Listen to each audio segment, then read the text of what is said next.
YouTube? Big Boy Lads here is back for another sneaker unboxing video. So, namiss nyo po ba ako guys dahil lagi busy po sa aking mga exam. So, anyway guys, makikita nyo po nakasuot ako ng mask dahil kailangan ko po ito sa coronavirus. Sa novel coronavirus. So, ito po mga mask namin. Meron po kami Adidas. Yan po. And the parang Michael Jordan. Ayan guys. Parang siyang Michael Jordan pero hindi ito Michael Jordan. And meron tayong Frozen. Pambakla. Meron tayo ditong Yay! Ay, yes! Yan, guys. Meron pa tayo dito. Charlotte Bobcats. Yan, guys. So, meron pa tayo ipin. Meron tayo, guys, ditong Captain America. Pero nakasulat dito. Captain Armjaka. And meron tayo dito BTS and the Amia Eyes. Tawag niya? The Amia. Anime Eyes. The Anime Eyes wala guys. Okay guys, so kita nyo ito na po yung box. Yan. So, makikita niyo po may nakasulat. So, this sneaker belongs to my Tito Dudong. Thank you, Tito Dudong, for lending your sneaker to us to unbox. So, let's open the box. Let's go!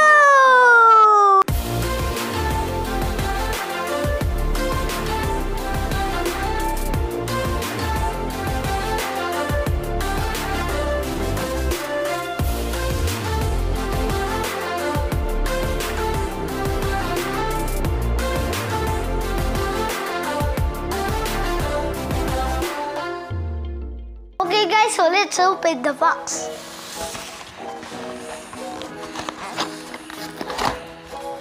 Wow! Ang ganda nito. So this is one of the latest basketball sneakers of Puma. So this sneaker is called the Puma Clyde Hardwood. Ang classic nito guys. At ang balita guys, maganda daw to pang basketball sneaker. Pag nagpa-basketball po kayo. Alright guys, so let's take a closer look at this sneaker. First up, the upper of this sneaker is a combination of white mesh and a very soft tumbled leather.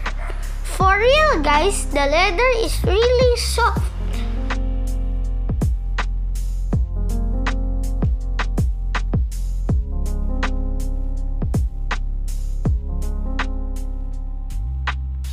Moving on, we have this white overlays underneath the lace which feels like faux suede. Up next, we got this white leather tag with the Puma patch at the top.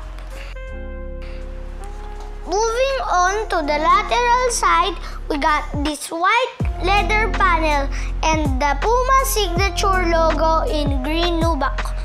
Also, there's a gray suede panel at the fourth. Up next, on the medial side, we got this white leather panel and a circular suede panel with tiny holes.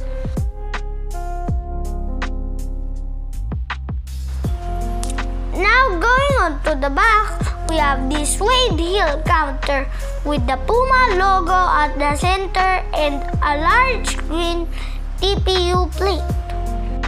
Lastly, we have this translucent outer midsole which overlaps and covers the prefoam midsole inside and an outsole with different traction patterns with the Puma logo at the center.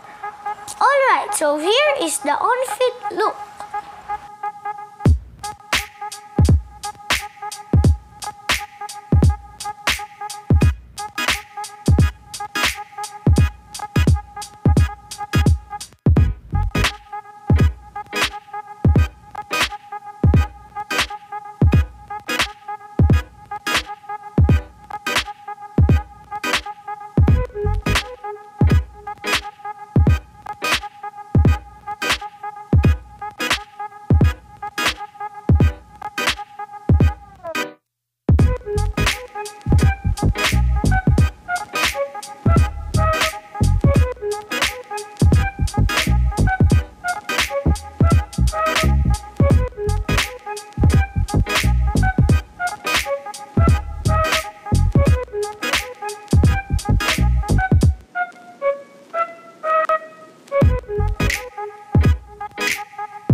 This sneaker looks really great for casual wear because it's a low top and it does not scream basketball, which makes this sneaker versatile and will really look good in athleisure style.